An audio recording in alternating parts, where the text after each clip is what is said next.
ಗುಚ್ಚಿ bag ಚೆನ್ನಾಗಿದೆ ಒಂದ್ ನಿಮಿಷ ಮಾಡ್ತೀವಿ. ಅವ್ರು ಮಾತ್ರ ಅದು ಇದು ಅಂತ ತಗೊಳ್ತಾನೆ ಅವ್ರೆ, ನಾವು ಮಾತ್ರ ಇನ್ನು ಅಲ್ಲೇ ಇದೀವಿ. ಹೋಗ ನಂಗೆ ಗೊತ್ತಾದೆಲ್ಲ. ಆಯ್ತೇನಮ್ಮ ಊರ್ ಸುತ್ಕೊಂಡು ಬಂದಿದ್ದು, ಅದೆಲ್ಲ ಯೋಚನೆ ಮಾಡಬೇಡ.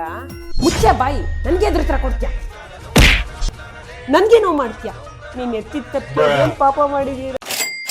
ಹಾಸ್ಪಿಟಲ್ದೆಲ್ಲ ಹೆಲ್ತಿನ ದುಡ್ಡೆಲ್ಲ ಜಾಸ್ತಿ ಆಗಿದೆ, ಸ್ವಲ್ಪ ಅಮೌಂಟ್ ಕಳಿಸ್ಕೊಡ್ತೀರಾ? ಓ ಹೌದಾ, ಬಾಮ್ಮ ಫಸ್ಟು ಹಾಸ್ಪಿಟಲ್ಗೆ.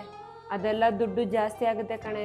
ಬೇರೆ ವಸ್ತುಗಳಿಗೆ EMI ಕಟ್ಟೋ ಬದಲು ಅದೇ ಪಾಲಿಸಿ ಬಜಾರ್ಗೆ ಸಣ್ಣ ಪುಟ್ಟ ಅಮೌಂಟ್ ಕಟ್ಟಿದ್ಕೆ ಇವತ್ತಿನ 2 ನಿಮಿಷ ನಾಳೆ ನಿಮ್ ಲಕ್ಷಾಂತರ ರೂಪಾಯಿ ಅಮೌಂಟ್ ನ ಸೇವ್ ಮಾಡುತ್ತೆ. ಆಮೇಲೆ ಆನ್ಲೈನ್ ಸ್ಕ್ಯಾಮ್ಗೆ ಮಾತ್ರ ಆನ್ಲೈನ್ ಮಾತ್ರ ಅಲ್ಲಮ್ಮ, ಆಫ್ಲೈನ್ ಕೂಡ ಇದೆ. ಪಾಲಿಸಿ ಬಜಾರ್ಗೆ ಒಂದು ಕಾಲ್ ಮಾಡಿದ್ರೆ ಸಾಕು, ಅವರೇ ಮನೆಗೆ ಬರ್ತಾರೆ, ಪ್ಲಾನ್ ನ ಎಕ್ಸ್ಪ್ಲೇನ್ ಮಾಡಿ ಜೊತೆಗೆ EMI ಕಟ್ಕೊಂಡು ಹೋಗೋದ್ರ ಬಗ್ಗೆನೂ ಹೇಳ್ತಾರೆ. ಆಮೇಲೆ 25% ಡಿಸ್ಕೌಂಟ್ ಕೂಡ ಸಿಗುತ್ತೆ. ಅದೇ ಮುಂದೆ ಈ ತರ ಎಮರ್ಜೆನ್ಸಿ ಏನಾದ್ರು ಆದ್ರೂ ಕೂಡ 30 ಮಿನಿಟ್ಸ್ ಅಲ್ಲಿ ಕ್ಲೇಮ್ ನ ಕ್ಲಿಯರ್ ಮಾಡಿ ಕೊಡ್ತಾರೆ. ಸರಿ ಒಳ್ಳೇದಾಯ್ತು. ಆ ಸಕ್ಕರೆ ಡಬ್ಬದಲ್ಲಿ 200 ರೂಪಾಯಿ ಐತೆ ಕೊಡು, ಆಟೋ ಆಯ್ತು. ಅದನ್ನ ಎತ್ಕೊಂಡು ಹೋಗಿದೆ ಪಿಕ್ಚರ್ಗೆ.